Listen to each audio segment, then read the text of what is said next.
from Jane Catherine on Books, and I've got a few reviews here that didn't come under my wrap up for Thrillerathon from August, and the other wrap up will be I've 2 more of my 5-star reads project. So that left me with 3 books that didn't come under either of those projects, so here they are. This is the wrap up for those. So the first one was Flambards, and I don't know if you could see that.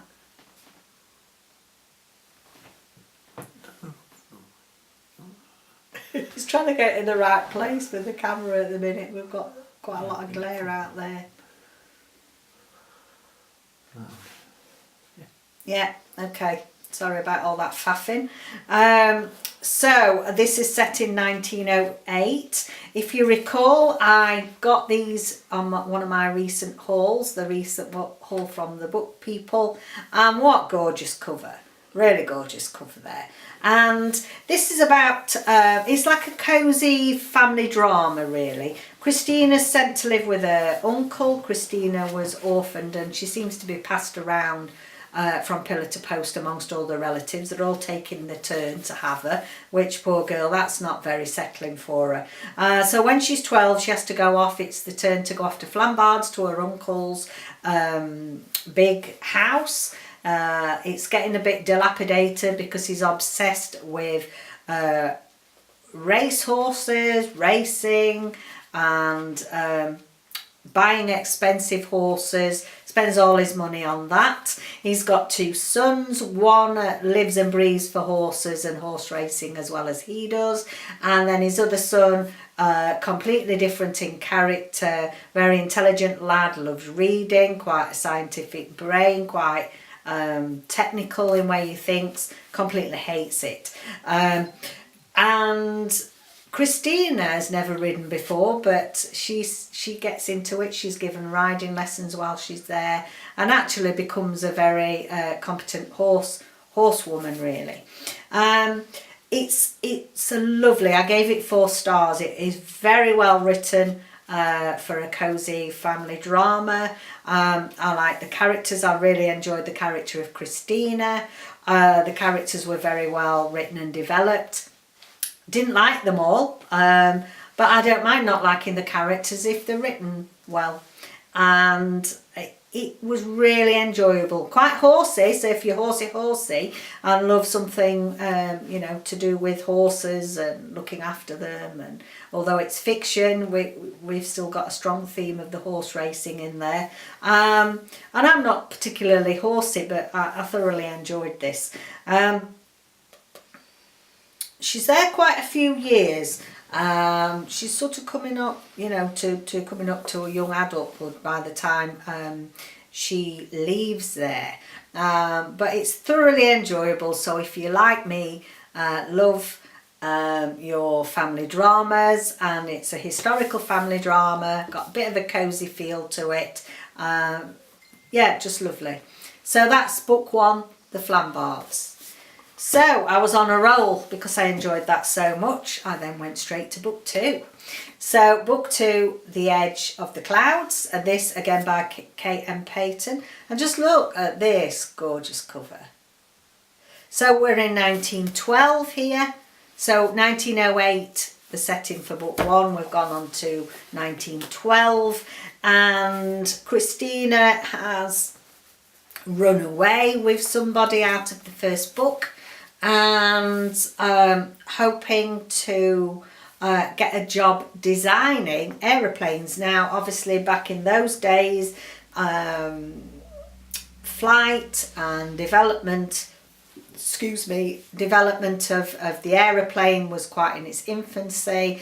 There were aeroplanes that were capable of flying, but there was a lot of risk involved in it, and there were a lot of people that lost their lives whilst testing their theories and the development. And if you think how we've come such a long way since then.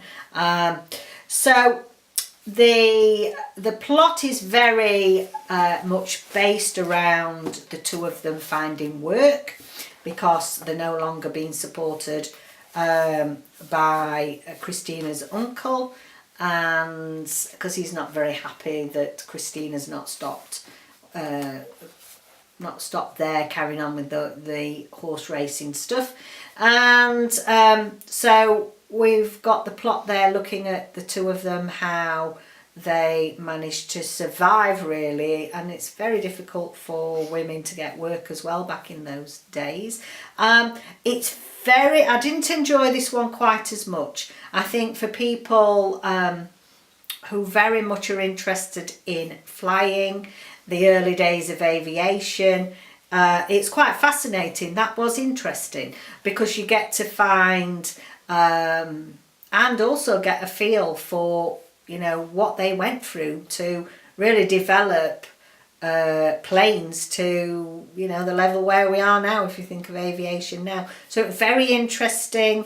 The relationship, it continues with how the relationship develops. It's put under a lot of strain as well, I feel, because you know, I think this young man lives and breathes aeroplanes, and Christina has to fit in amongst all that. So again, we've still got a cosy family drama, but it's not so much family orientated in book 2. It's more about the relationship and meeting new friends for Christina and the person she runs away with from book 1. So I gave this 3 stars. For me, it wasn't quite as exciting a plot as book 1 in Flambards, but still lovely, you know, nice read. I've got another 2 left of those. And then we've got another cosy. We've got another cosy one here, cosy mystery. One that I've not come across before, or the author. And this is the Riviera Express. Just look at that cover. Love it, love it. T.P. Fielden is the author of this. A delicious adventure, says Wendy Holden of the Daily Mail. So it's very much Art Deco design as well. If you look at the design of that property on there, very much Art Deco, a period I really love. So we have got a new character here, and she's called Miss Dal. No, I'm thinking of, she's not called Miss Dalrymple at all. That's it's a completely different series altogether. She's called Miss Dimmant. So Miss Dimmant is a investigative reporter. She fancies herself a bit of the female Sherlock Holmes of the day, and this is the reason why they call it the Riviera.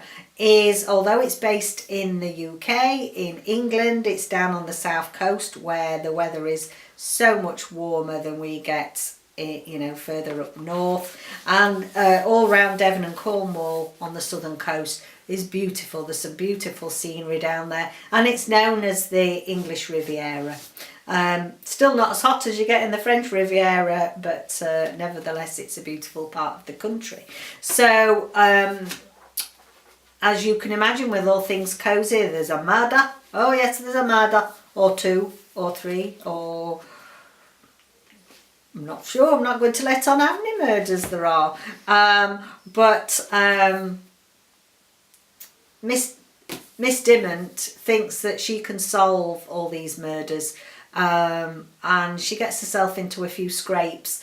You have to laugh at her. I really like her character, and I think the character was very well developed in this, although it's only book 1. I can't wait to read more of this series. There's already a book 2 out called Miss Dimmant Will Return in Resort to Murder. And I think book 3 is coming out not too far off for book 3 either. So I'm looking forward to those because I really enjoyed the character. And for me, for the Cozy Crime series, for a series to work for me, I have to like the main protagonist that's going to be running through. Like I love Hamish Macbeth in the MC Beaton series. So it's all about her escapades. It couldn't be a good old cosy if she didn't have a nemesis, shall we say. There's somebody called Betty that also works for the paper. They're both vying for top slot to be on the front pages all the time, and yeah, it's really interesting what's going on there between them to try and get the scoop of the day. So yeah, it's lovely. Got a good plot. You know, you could sort of guess the ending. I think often with some of these cozies, you could sort of see what's coming. There's nothing out of the ordinary, but it's got a good plot, easy writing style. Thoroughly enjoyed it. I gave it 4 stars, which is actually, for me, to give 4 stars to a cozy is like, I don't think I've ever given a 5-star for a cozy read, so 4 is exceptional.